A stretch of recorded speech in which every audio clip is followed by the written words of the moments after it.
Ladies and gentlemen, welcome to the semi-final round of the 29th World Schools Debating Championship in Bali, Indonesia.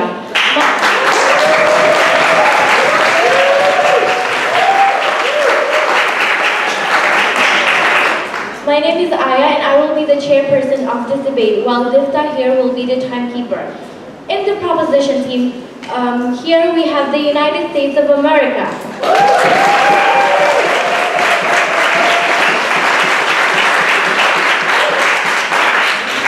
The first speaker is Ella Michaels. The second speaker is Aditya Aryadar. The third speaker is Ellie Grossman. The reply speech will be delivered by Ella Michaels. And in the opposition team, we have team from Singapore.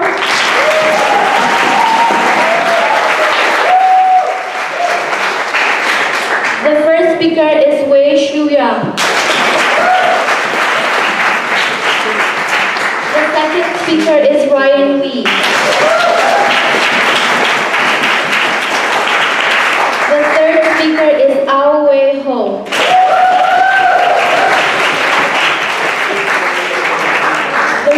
speech will be delivered by Ryan Wee. And now for the judges, we have Aisha Ahmad from Pakistan acting as the chair.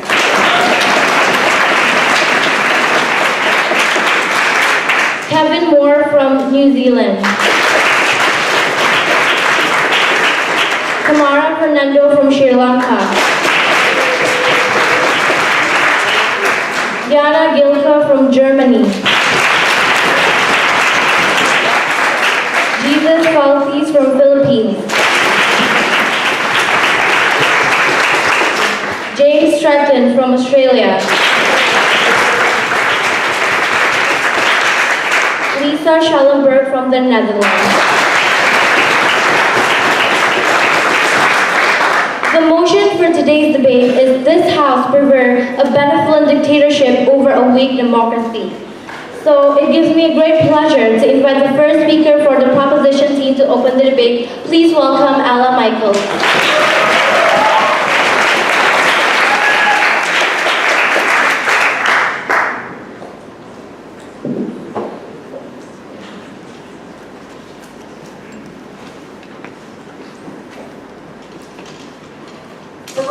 Somalia, Venezuela, and countless others. What do these all have in common? They are democracies that lack the resources, institutions, and democratic checks to adequately serve their people. They are characterized by rampant abuse, corruption, poverty, and instability. We believe that strong, benevolent leaders are infinitely better at serving their people, and that is why we are so proud to propose the motion that this House prefers a benevolent dictatorship over a weak democracy. Before I introduce the first two substantive arguments from side proposition on how benevolent dictatorships are better at fulfilling the intrinsic purposes of government and on how they increase stability, I would just like to clarify a couple of things in this debate. First of all, what exactly is a benevolent dictatorship? We think it is controlled, generally speaking, by one individual that holds absolute power. They are generally characterized by strong institutional strength, centralization, and are often controlled by technocratic leaders. When we say that they are benevolent, we think this means that they act in the best interest of their people, meaning that their primary interest is not to benefit themselves and hoard resources and power, but rather is to actually benefit their people. So because of this, we're obviously not talking about things like Bashar al-Assad in Syria or Fidel Castro in Cuba. What does a weak democracy then look like? We think that it is a democracy that holds elections and allows people to select their leaders, but does not have the capacity. They have weak infrastructure and very few resources in order to actually carry out these things. It can also mean that there are very few democratic checks and very little accountability, such as in places like Burundi, Somalia, and Venezuela. We think that this debate is fundamentally about the comparative. It is about which side creates the best outcomes for its people, and we believe that strong leaders create strong governmental foundations to best serve their people. And with that, let's introduce the first substantive argument from side proposition on how benevolent dictatorships are better at fundamentally fulfilling the intrinsic purposes of government. What exactly is the purpose of government? We think it is its job to serve the best interests of its people, and its first obligation is to make sure that its citizens have everything that they need to live a fulfilling, safe life.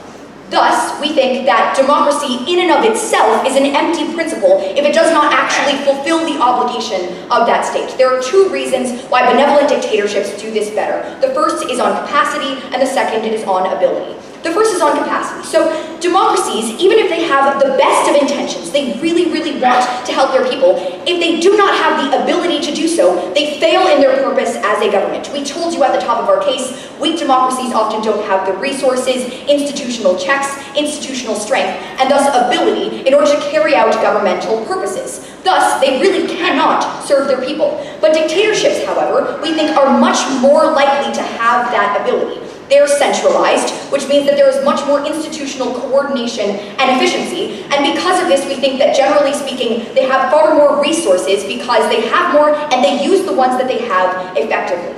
And furthermore, we think they are much more accountable because when one person is responsible for the well-being of an entire nation, and they don't want to be overthrown, as dictators are sometimes want to do, they have every incentive to use their resources effectively in order to benefit their people because they're the one accountable.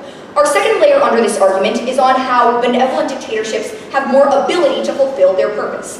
They are, by definition, much more qualified.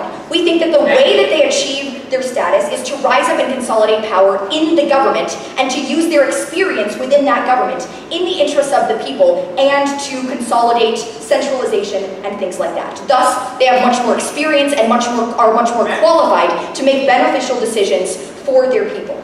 By contrast, we would tell you that weak democracies are often characterized by institutional instability, high turnover, meaning that leaders really aren't all that qualified, don't have a ton of experience, and just don't have the ability, I will take you in a moment, to actually serve their people. We vastly prefer experience and technocratic expertise to serve the people in the face of completely inexperienced leaders who just do not have the ability to serve their people because they don't have the qualifications and are often really short-termist. Before I explain this further, go. If you think a benevolent dictator governs so well and cares about everyone, why wouldn't they just hold a democratic election, since then they'll win by a landslide? Look, we think that often democracies, because these people want to consolidate leadership and actually control institutions from a central authority and make sure that things are much more efficient, then they are much more likely to actually be effective. And we tell you that fundamentally, they are acting in the best interest of their people. By contrast, weak democracies do not do this and don't have the capacity to serve their people.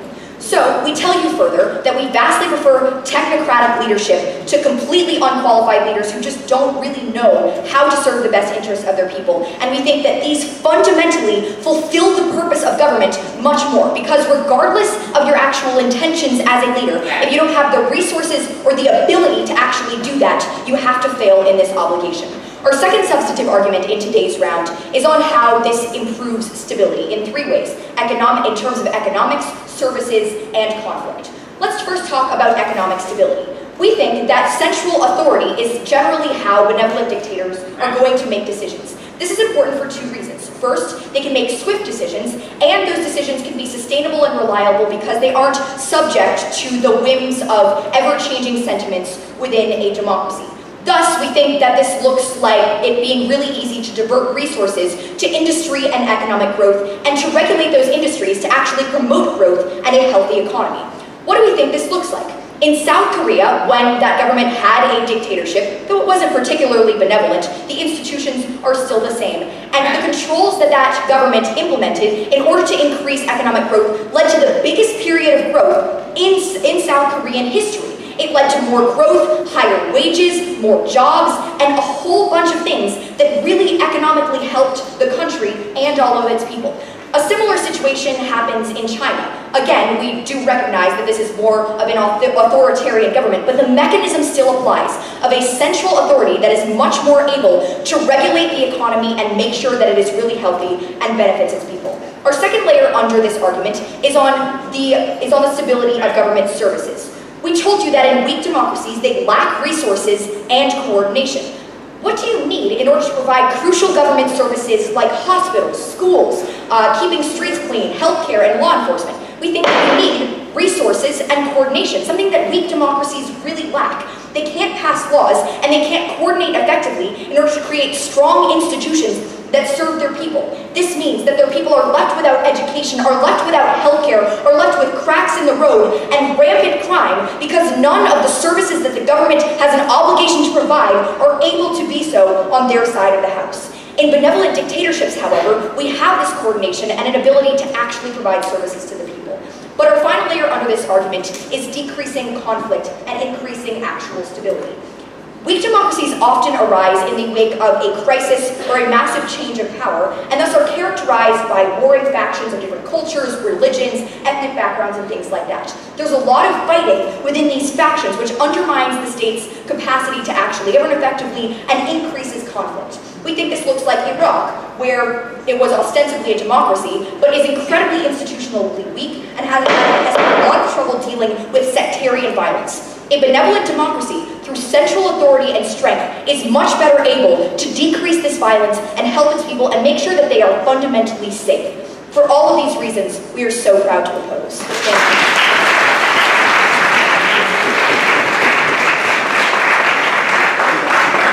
you. The first proposition speaker spent 8 minutes 15 seconds.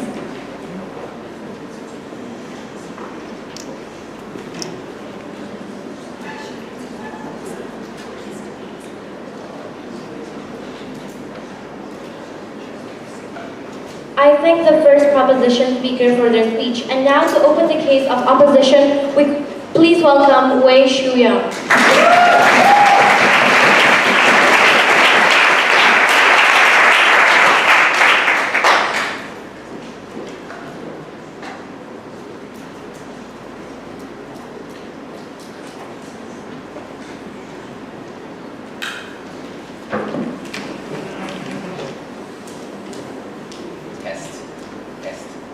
Can everyone hear me? Test. Okay.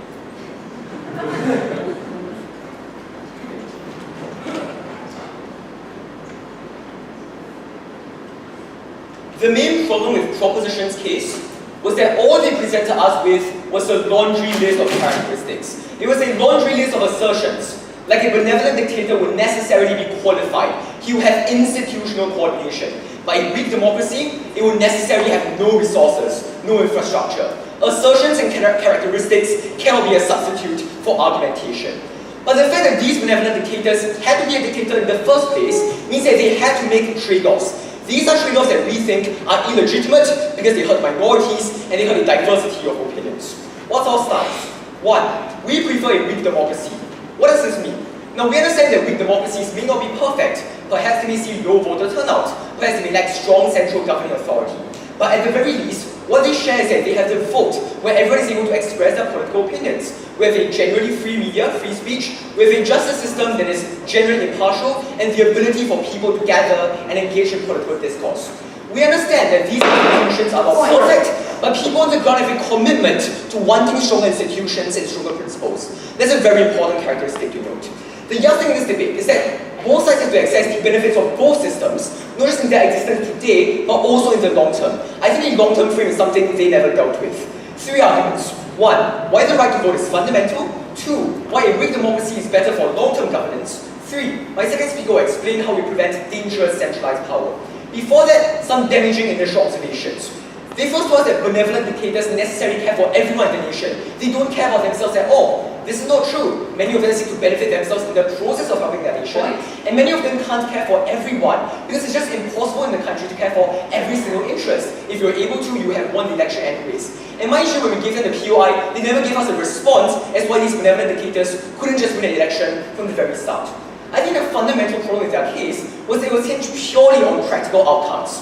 1. We don't understand why practical outcomes are so matched in this debate. My first argument will show you why the right to vote is fundamental. Hold on. And 2. We best achieve practical outcomes when we use the vote to aggregate everyone's interests. Yes? Should Venezuela have empowered an unelected leader who takes away, who actually helps the people, or should they have elected a leader who consistently steals money from the people?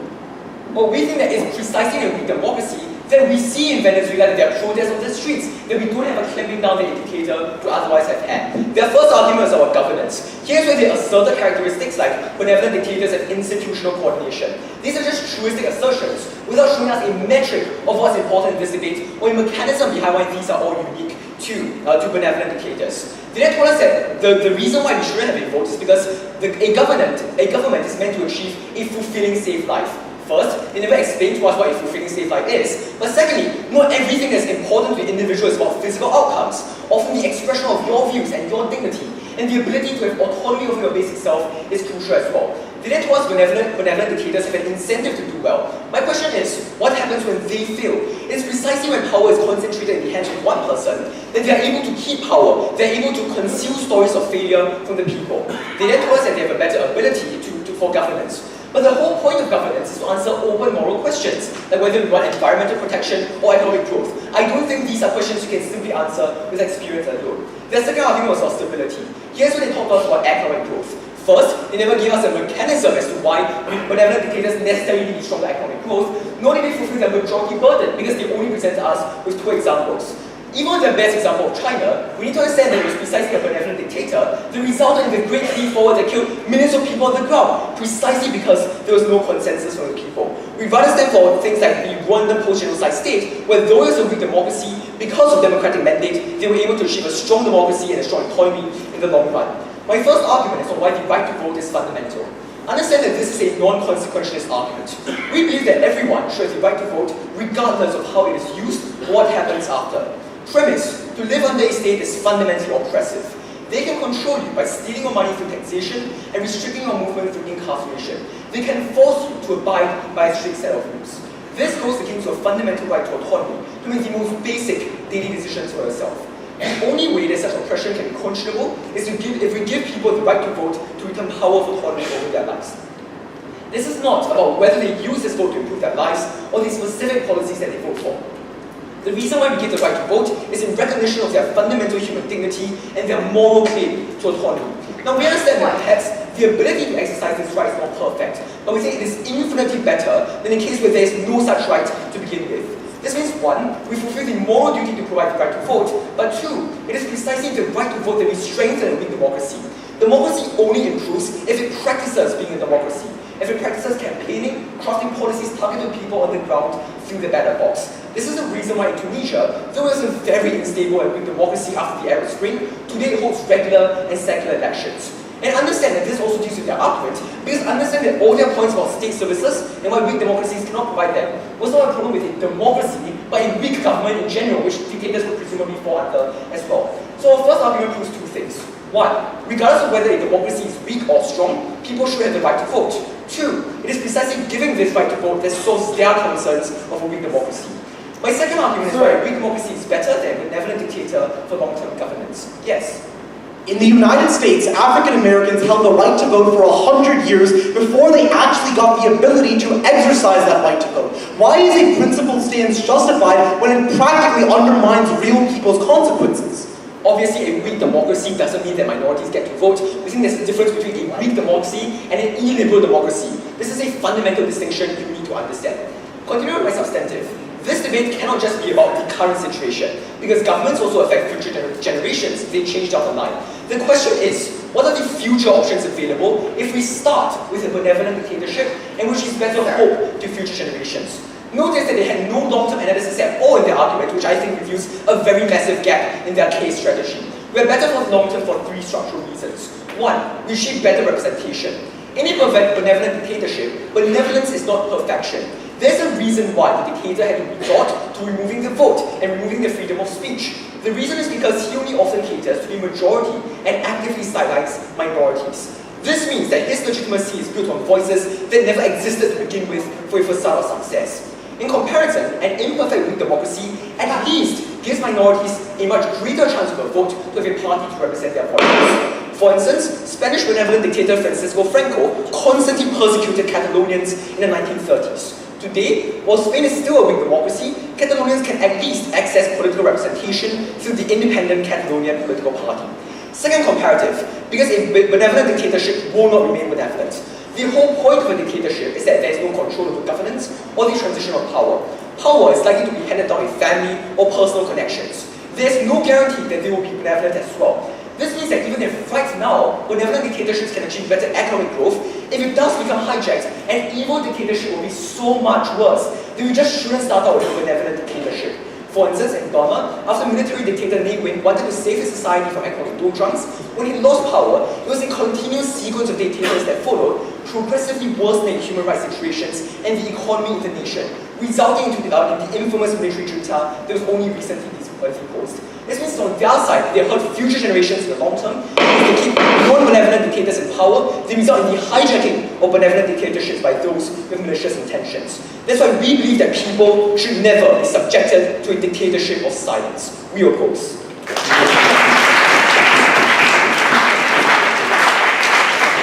The first opposition speaker spent 8 minutes 12 seconds.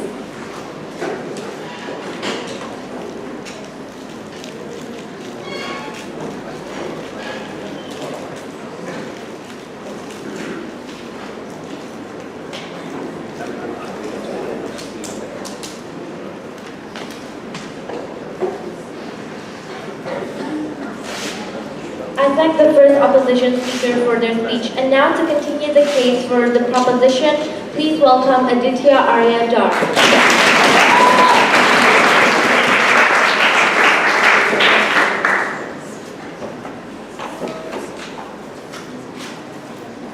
Hi, can you hear me?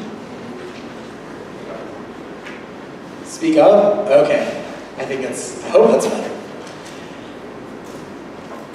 Today's motion wasn't benevolent dictators should hold democratic elections as they like to ask us in their point of information, but we'll engage with it anyway. What did Ella tell you? First, she told you that that kind of process reduces inefficiency because it makes leaders pander to people's needs. We tell you uniquely why this is important in our second argument when we say, especially when you have multiple factions, they're jockeying for power. Unfortunately, we never hear a response from side opposition on that mechanism. We tell you it's uniquely important because it increases intercultural conflict. More on that later on our practical argument. But let's say, okay, we take the point of information at its highest ground.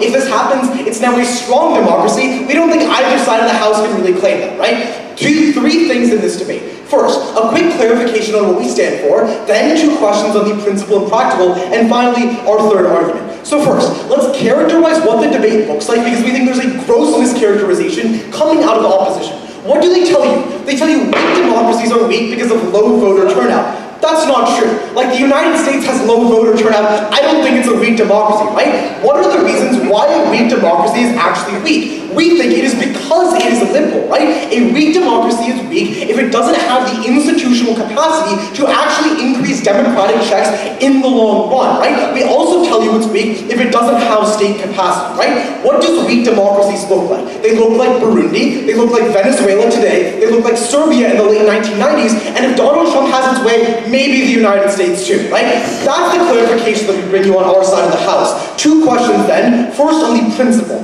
Here's the principle they come to it, the idea of a right to vote. They tell you this is based on a moral claim to autonomy. Our principle directly clashes with this. Why? Because it's built off of the assumption that you have a right to vote. The difference is that our principle recognizes that in states where you have weak democracies, your right to vote is not actually actualized, right? Like, the right to vote, the principal idea, is based on the idea that your expression actually translates into real policy. We give you 2 different mechanisms why actually, like, weak democracies don't actually allow for that, right? We told you they don't have the capacity and they lack the ability. What were their responses to our principle?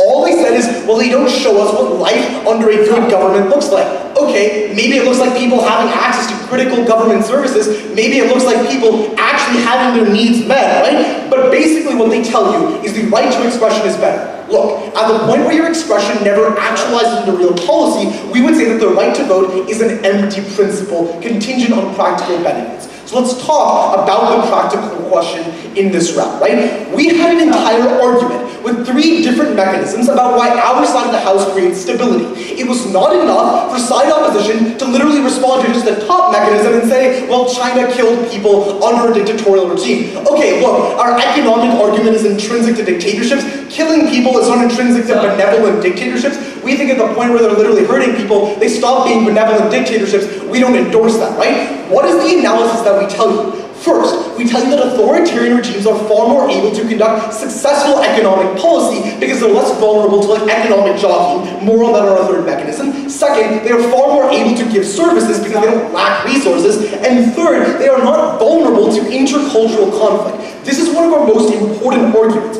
What did we tell you here? We tell you, especially in nascent states, you see multiple factions, whether they're cultural, ethnically, or religiously divided, jockeying for limited resources. What does this do? It creates the trade-offs that they themselves told you were present in, like, benevolent dictatorships, right? Like, at the top of Opposition 1, they tried to say, well, it's impossible to care for everyone.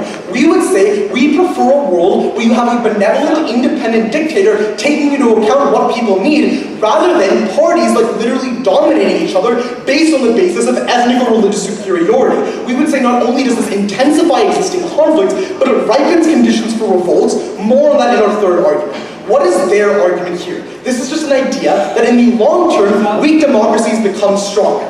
Okay, 3 responses here. First, Francisco Franco is not a benevolent dictatorship. I don't know what side opposition is trying to say here. But second, weak democracies often backslide. Look at the example of Iraq, where you had a democracy that did not actually protect its people. What happened? You saw revolts. You saw violence that literally led to the toppling of this kind of government. Third response here, when you have strong foundations, you create the necessary environment for democratic conditions to ensue in the long run, right? Like, you are more likely to adopt democratic policies if the economy is well enough already. What happens if the state isn't well enough? All that happens is more violence, more revolts, and more chances of regime change. Their long-term arguments don't stand. Yes.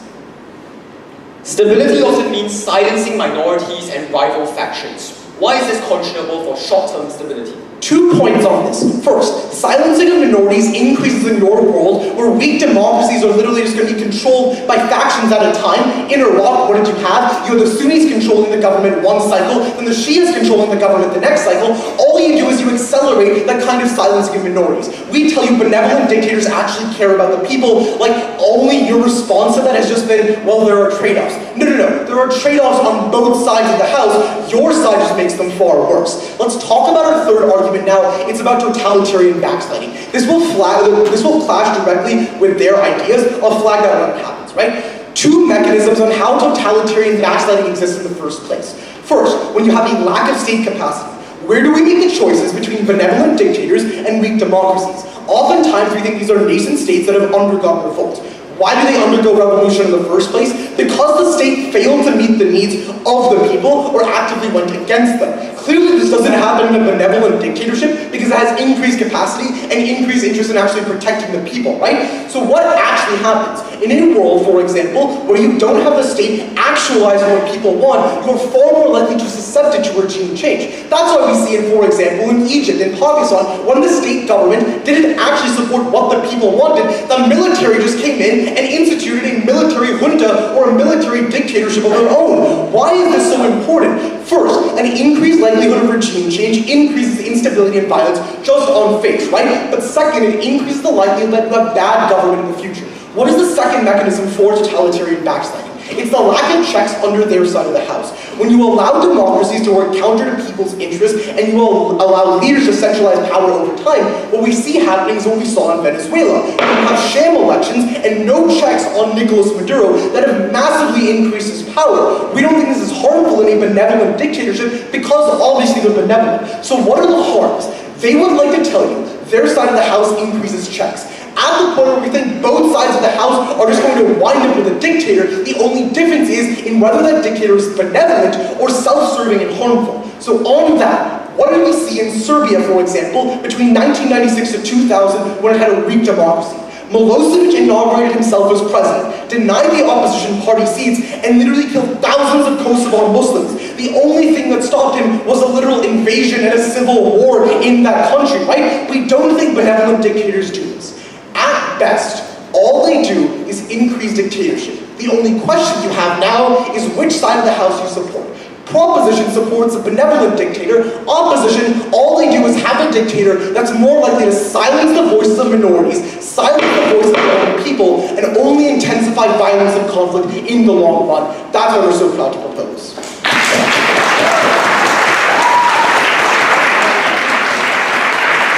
The second proposition speaker spent 8 minutes, 6 seconds. I thank the second proposition speaker for their speech.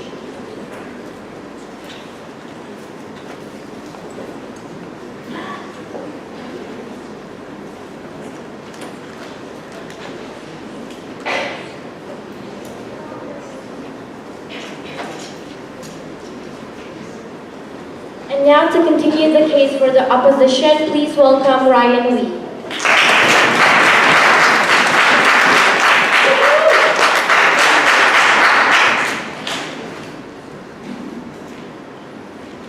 Test. So both sides could spend the entire day going back and forth asserting various characteristics of weak democracies and benevolent dictatorships. But I think there's one characteristic that the motion forces us to agree on. That a benevolent dictatorship is still a dictatorship. And sometimes being benevolent means you become even more dictatorial because stability is the ultimate priority. And I think China is a good illustration of this. Now, China has really good economic growth. China has really good performance. Many people benefit. But you know what in China? In China, the media is controlled by the state. You have no option to voice your views in public. If you voice your views in public, you are at risk of being thrown behind bars or executed because the state has control of the judicial system. Ethnic minorities have their entire cultures wiped out because there is no way for them to check against the government. I would suggest that benevolence does not mean everyone benefits, and that sometimes the fundamental dignity of minorities and all people as a whole are more important than their indicators and key performance indicators of economic performance. So democracy is not an empty principle. It is a fundamental way in which we protect dignity. And I find it insulting that they are willing to tell us that this is not important. Two questions. Why is oppression immoral? Second, why are benevolent dictatorships worse for citizens? First, on immorality. So let us be clear, this debate is about a comparative. Even if it is not perfect, I would suggest the fact that you have a vote and elections means that comparatively you are far better. They said, oh, but there's no way for the government to actualize the results of the vote. Why is this the case? Why is that assertion hold true? We think that weak democracies simply mean, as we told you, that sometimes there are multi-party democracies where no party has a clear mandate. Does that mean that your vote is not being counted? No, it simply means that many people have many different views. They cannot just assert that weak means illiberal, because at the point at which there are no elections, it's not a democracy. They cannot shirk their burden in this debate that it is about the comparative that we have on our side. Furthermore, low voter turnout doesn't mean that you didn't actualize your vote. I think not turning up to vote is a legitimate political expression. At least you have the option to not turn up to vote. And that is why we think that honestly, maybe Somalia and Venezuela aren't doing very well. But I think the very fact that people can express their views, that maybe protest on the street, that they are showing that they are dissatisfied, is far better than it was a benevolent dictator that does not allow them to protest. Their language about having lesser conflict, you know what that means? It looks like tanks rolling into Tiananmen Square. It looks like innocent student protesters being gunned down, all in the name of stability. I would suggest that it's not something that we on Team Affirmative are ever willing to stand for. To be clear, we think that all of this is fundamental human dignity that we do not trade away, and this is not utilitarian. Because if it was utilitarian, then we might as well let a board of experts take away the votes of uninformed and uneducated people because they can't vote as well. But we don't do that. Because we understand that every single person has a fundamental right to the things they deserve. To be clear, our POI was relevant. The reason why we asked them our POI was because we wanted to point it out that if you think a benevolent dictator is doing so well, it's caring about everyone, then why would he not hold a democratic election if he'll win by a landslide? Obviously, he's afraid. He's afraid to hold elections because he knows that the moment you hold an election, the minorities who have been oppressed for so long will speak out. They will protest on the street. They will run to reclaim their rights. There is a reason why he is a dictator. Because he knows that he is oppressing minorities. And to be clear, he is not evil. He is benevolent because he is making the trade-offs to benefit the country. He is making the trade-off that some minority dignity is less important than stability. But that is something we on opposition are not ever willing to stand for. So let me be clear.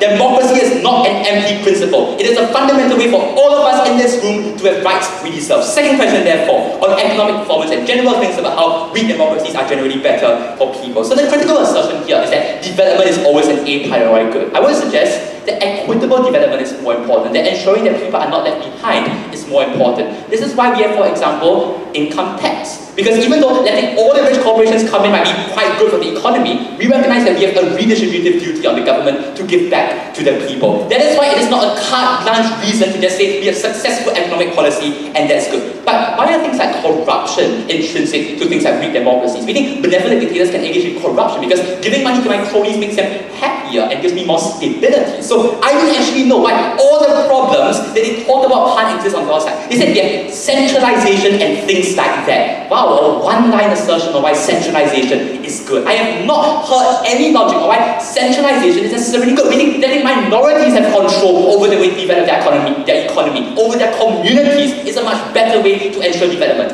And you know what? We think that weak democracies will not always be weak. We think we told you very clearly how when you practice democracy over time, that is when you have a stronger democracy. There are certain figures of standards on backsliding into autocracy.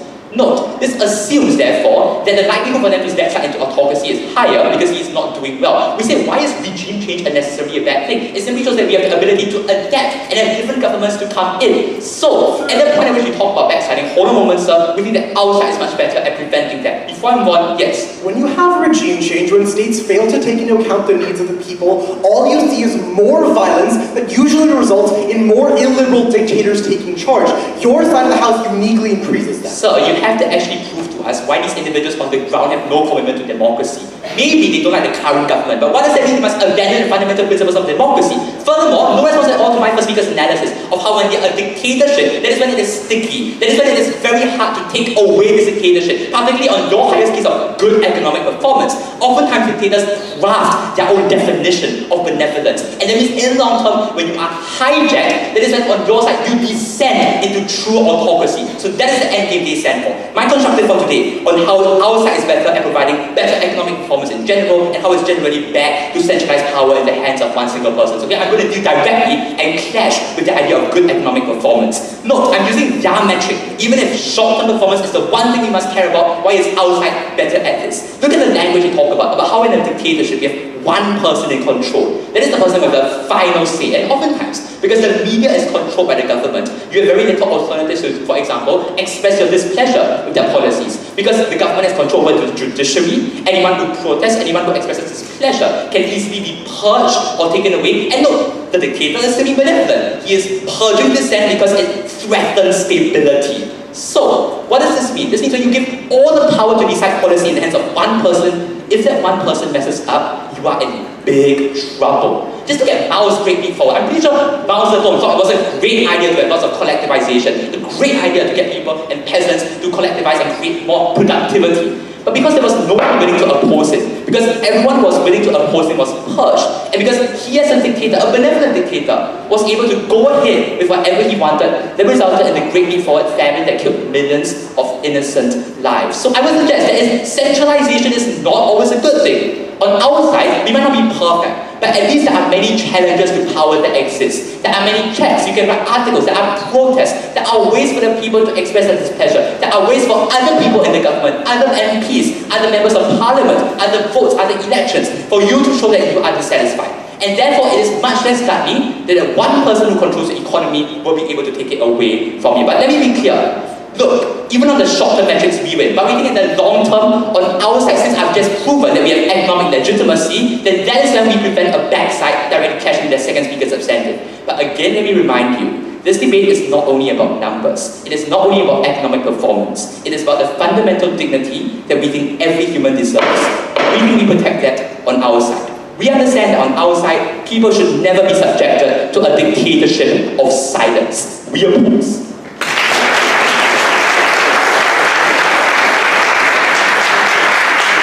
The second opposition speaker spent 8 minutes 9 seconds. I thank the second opposition speaker for their speech.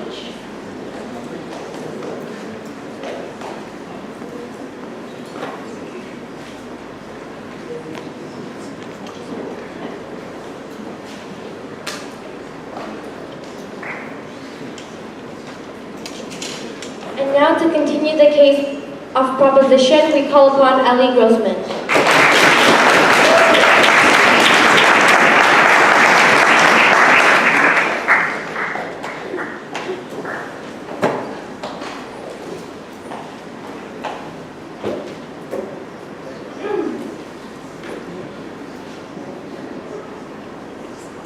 Team Singapore does a lot of things well. They have smart ideas, they speak excellently, and their outfit coordination is impeccable.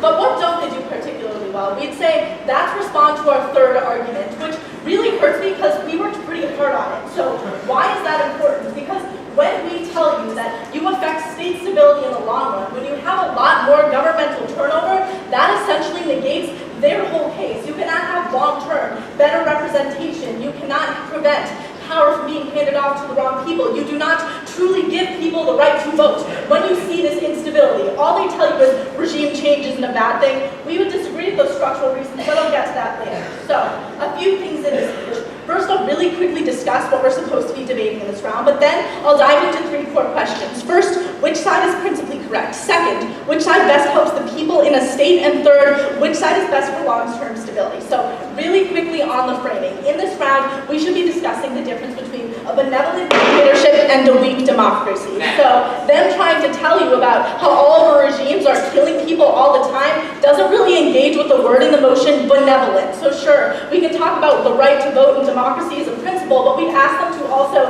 engage with the idea of benevolence. But furthermore, they have to tell you why it's defensible to have weak democracies, democracies that are often nascent and unstable, and why they'll still accrue the same benefits while they're defending like these super stable structures which they don't actually illustrate they achieve. So, first core area in clash in today's round is the principle. What do they bring to you? The right to vote. As much as it hurts me as a red-blooded American to say this, I don't think the right to vote is the most important thing in this round.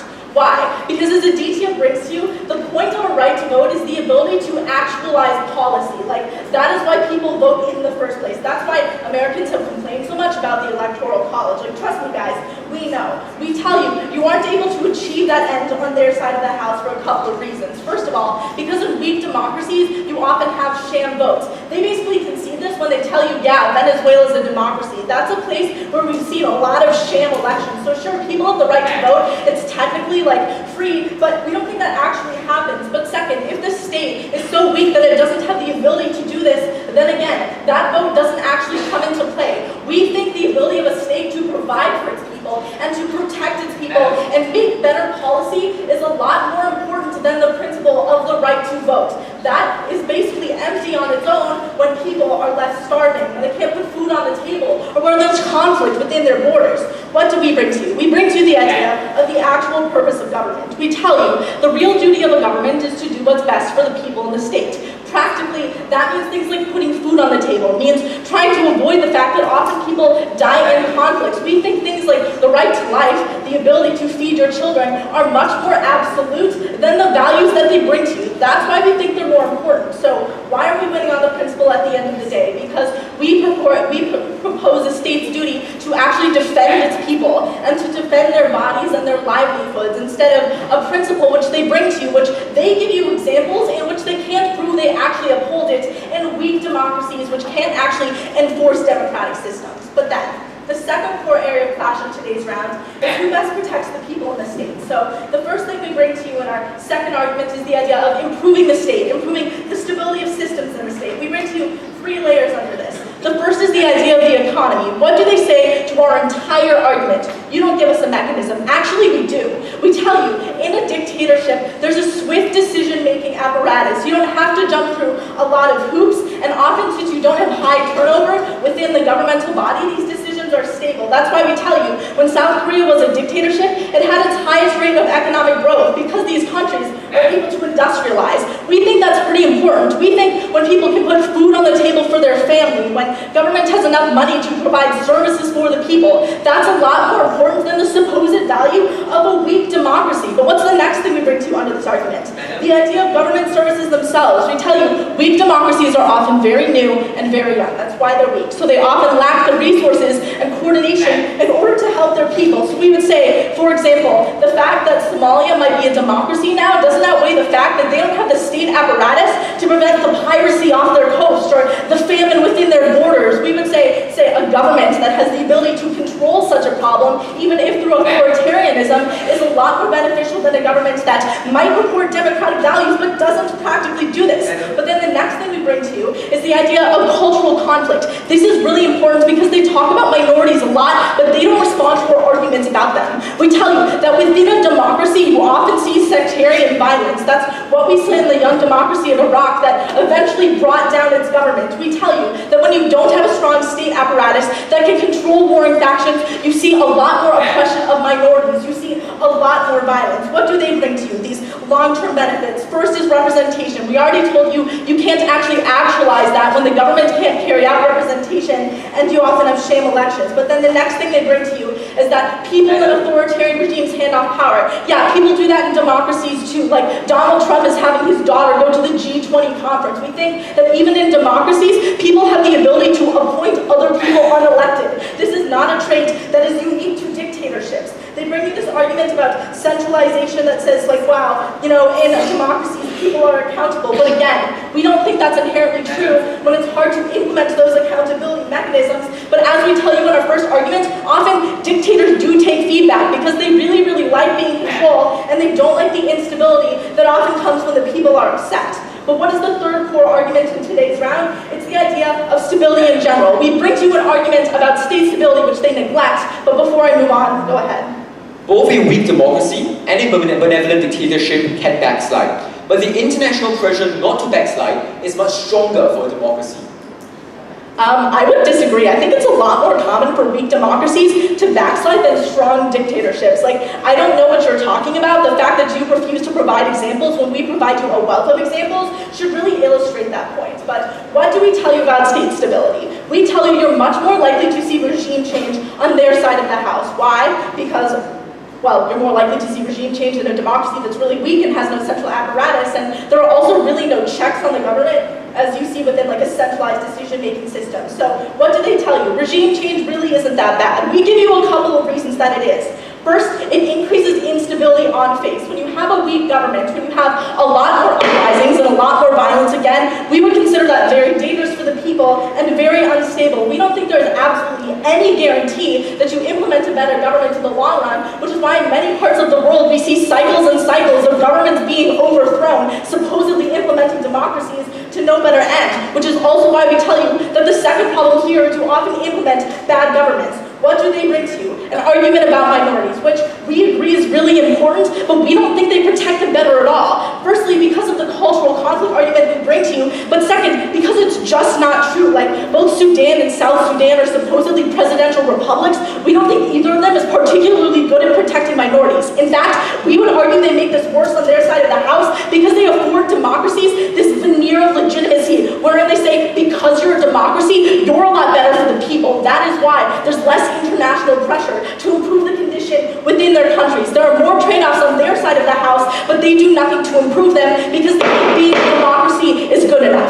So what do we give you? We give you benevolent dictatorships which may not sound pretty, but actually create real benefits for their people. What do they defend? Weak democracies like Venezuela, like South Sudan, which we don't think are very good at all. And that is why we are proud to propose.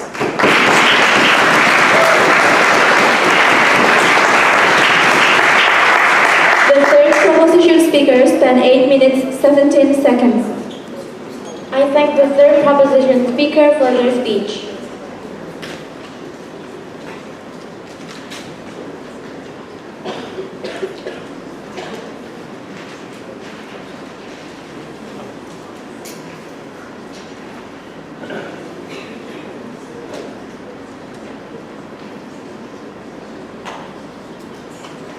And now to continue the case of opposition, please welcome Ao Wei Ho.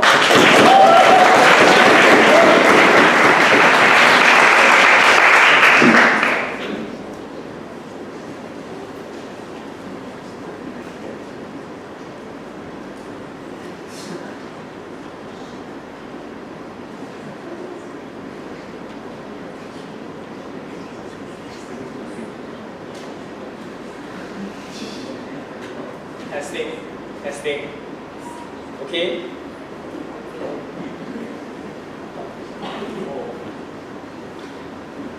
There are two strategic mistakes coming from their team. The first is what this debate is about. This debate is not just about outcomes. It's also about what people deserve. It's about which imperfect system is a conscionable conception of civilization and humanity. That's why all of the analysis about how practical outcomes is the best definition of a fulfilling life was honestly unclear.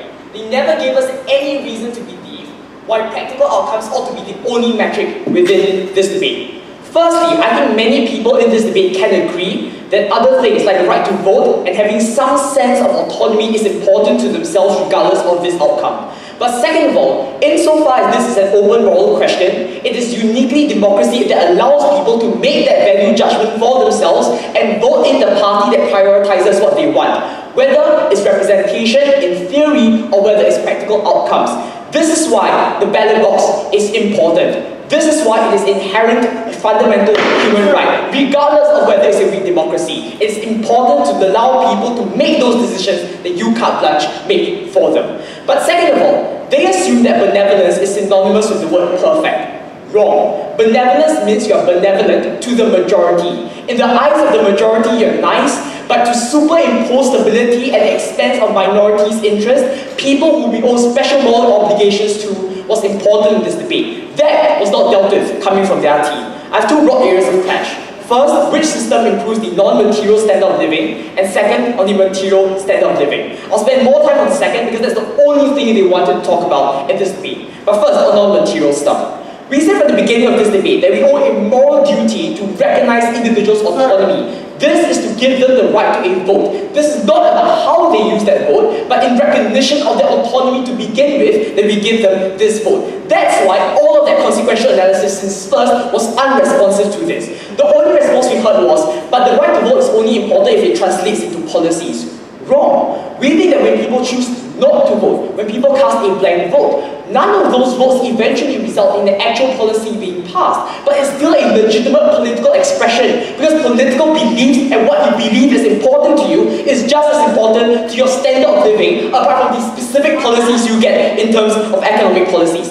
That was not dealt with. Furthermore, no thank you, the response you get is third speaker there, but look at Venezuela, like sham elections. If there's a sham election, I don't think this is a democracy anymore. In fact, I think Venezuela is more of a socialist benevolent dictator on your side of the house. But the second important principle devoid of outcome is accountability. And we think that all governments ought to be accountable to their citizens. They say that a single person is not accountable because we know who it is. But here's the problem. When it's a single person, he has the capacity to hide stories. He has the capacity to hide stories about the Tiananmen massacre, to hide stories about the oppression. And yes, to everyone living within that country, he seems benevolent because he tells them what he does well, but never tells them what he does badly. In all of those circumstances, he seems benevolent, but the stories of oppression are kept hidden on your side of the house.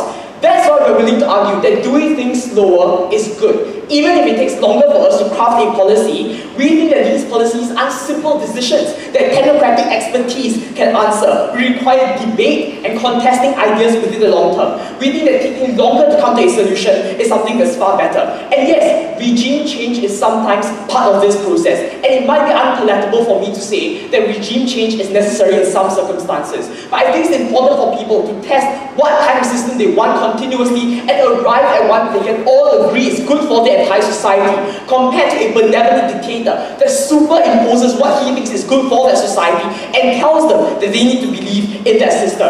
That is why we think it's our side that ensures that people have accountability and the right to vote. This was not engaged with. Second area of clash on the material standard of living. All of their harms are contingent on the snapshot of the current system of a weak democracy. But we say that governance is not only about what happens today, but how we prepare for future generations. We say that weak democracies can be strengthened by practicing being a democracy. And this deals with the point about how we're only defending the super stable systems. No, we're not. What we are saying is in the long term, weak democracies can benefit by preserving those democratic institutions. This deals with all of the issues about revolution and regime change. Because we think for the vast majority of people in these societies, they are committed to a democracy. They want to keep these democratic institutions as much as they can. Which means that the first response is unlikely to be revolution, but rather to vote on these areas as well. Furthermore, we think international pressure to preserve a weak democracy is higher because democracy in the status quo is currently seen as a priori good, given how the UN is run by certain countries within the world. For all of these reasons, we think that these can improve in the long term. But second of all, every single argument they have about economic growth and social stability is a facade, because something has to give. If everything was so perfect, he would win the election, but he is still censoring the media. He is still curtailing free speech. Why? Because the treatment of minorities are being hurt. How the military junta wanted to improve the economic situation of the Burmans, but this came at the expense of the Kashins and the Karens. How Saddam Hussein in Iraq oppressed the political minority of the Shias. On the comparative, we think this is better than a weak democracy. Because even a weak democracy might disenfranchise minorities to some extent. At least they have the right to vote. At least they have the right to run for office. At least they even have a party that represents their interests to begin with. We think this is an important comparative.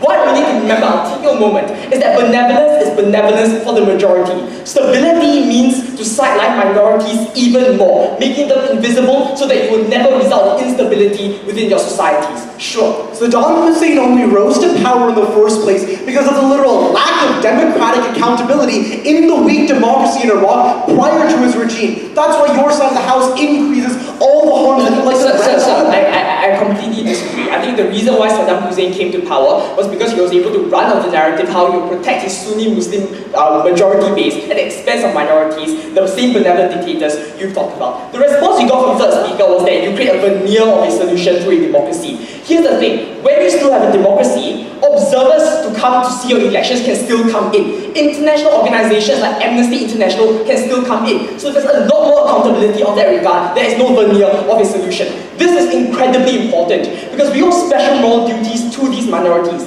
They are the ones that require the vote the most. They are the ones that require representation and democracy the most. It's important that we preserve such a system for them. This also deals with issues about post-conflict states, because it's more likely that in a post-conflict state that they try to superimpose stability at the expense of these minorities to create a facade of stability within the short term, hurting these minorities even more. But here's the last thing. You oppress the freedom of thought. What benevolent dictators do is to craft the definition of what benevolence is. A good example of this is Russia, when Putin says that benevolence is nationalism and military protection compared to economic growth. The problem here is that when you indoctrinate people to believe in what you think is good for them, you will never be able to actually provide what people genuinely want on the ground. This takes them on their highest ground because people can believe that they are being benevolent. People can believe they're doing the right thing. But is that actually what they genuinely want?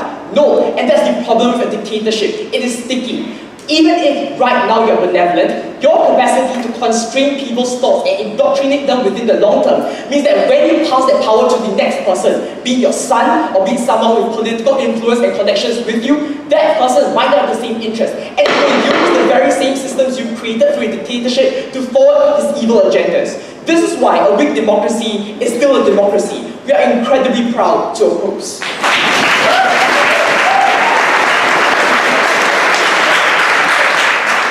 The third opposition speaker spent 8 minutes 10 seconds. I thank the third opposition speaker for their speech.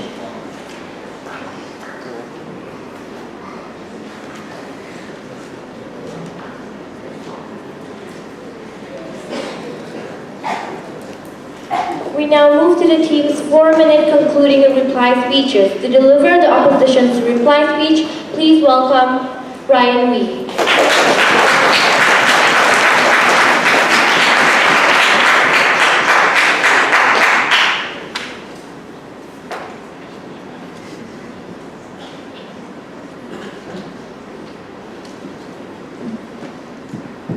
Members of the House, I think we need to realize that some things are priceless. Some things are important not because of their monetary value, but because of the importance they have to our dignity.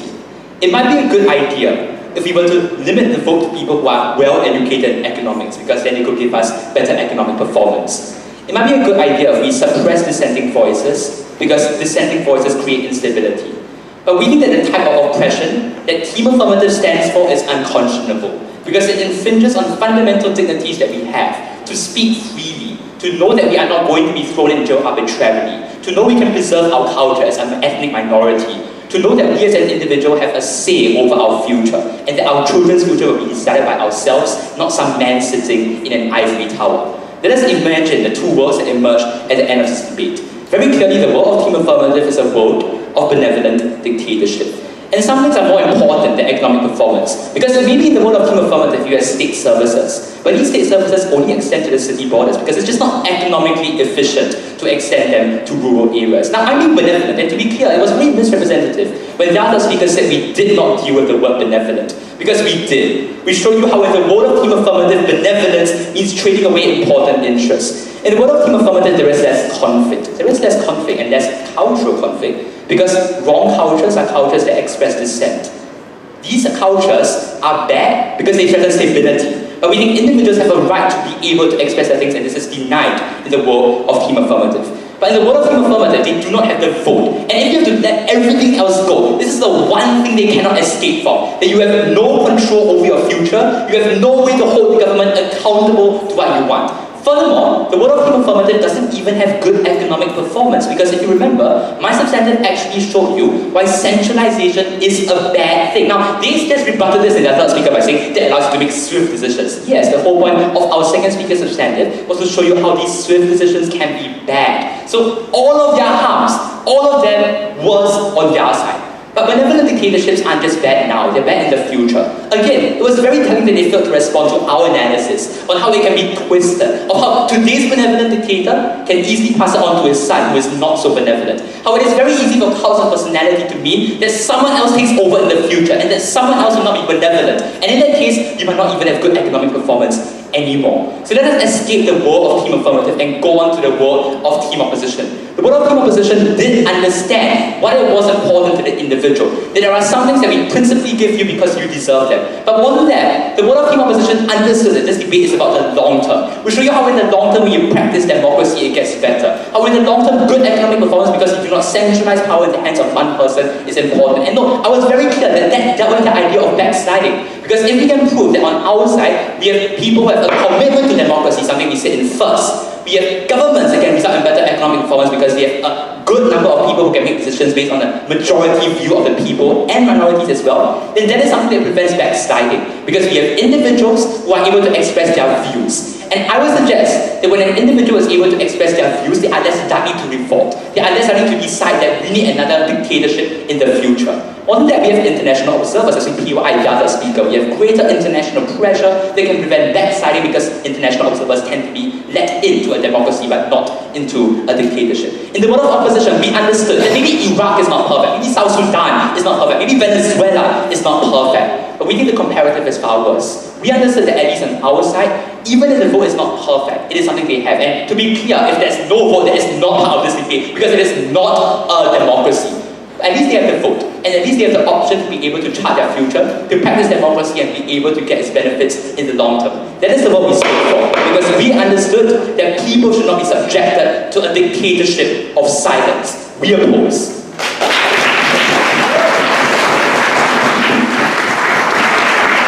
The opposition reply speaker spent 4 minutes 6 seconds.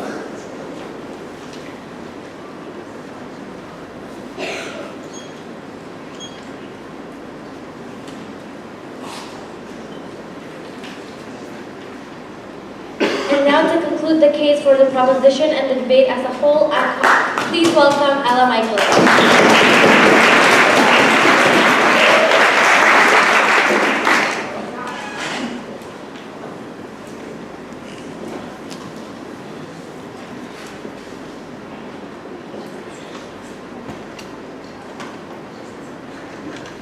It seems that side opposition lost track throughout this debate what they thought that benevolent dictatorships and weak democracies looked like.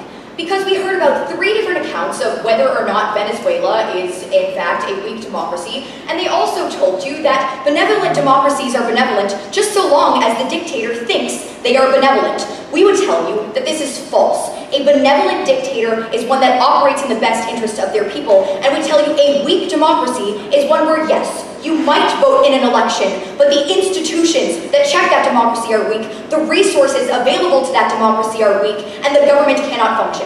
Things like Venezuela, things like Burundi, things like South Sudan. With that, let's ask 2 questions in today's debate.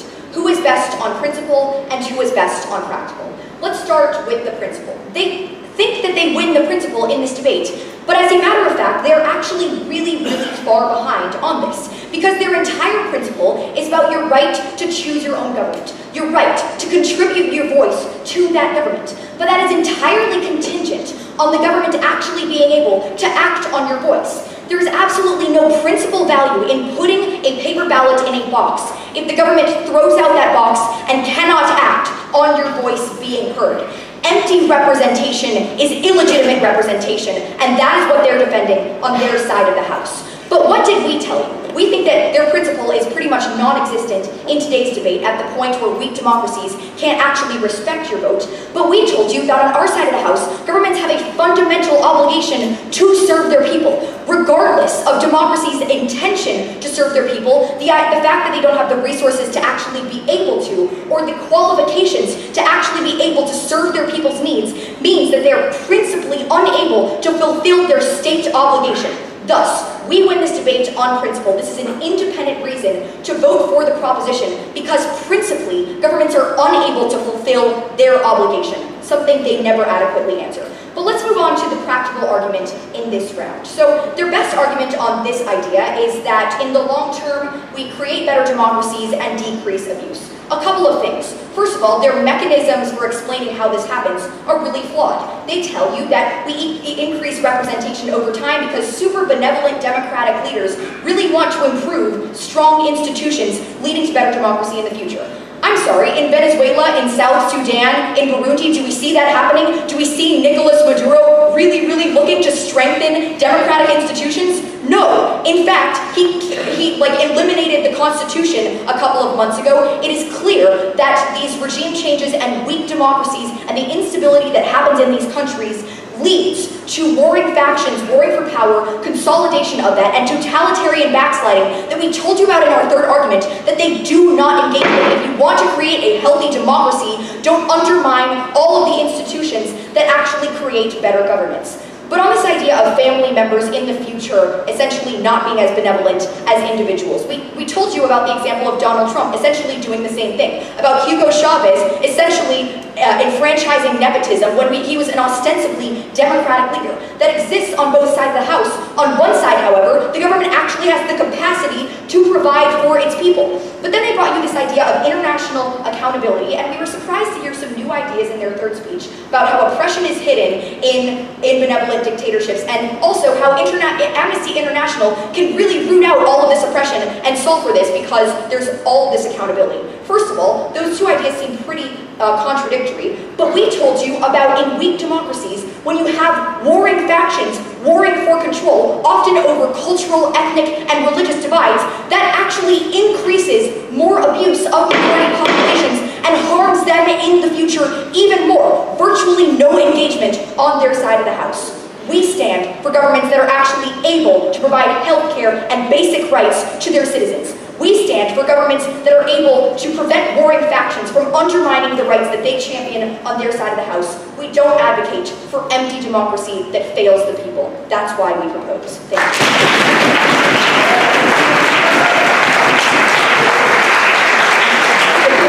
The current speaker spend 4 minutes 24 seconds.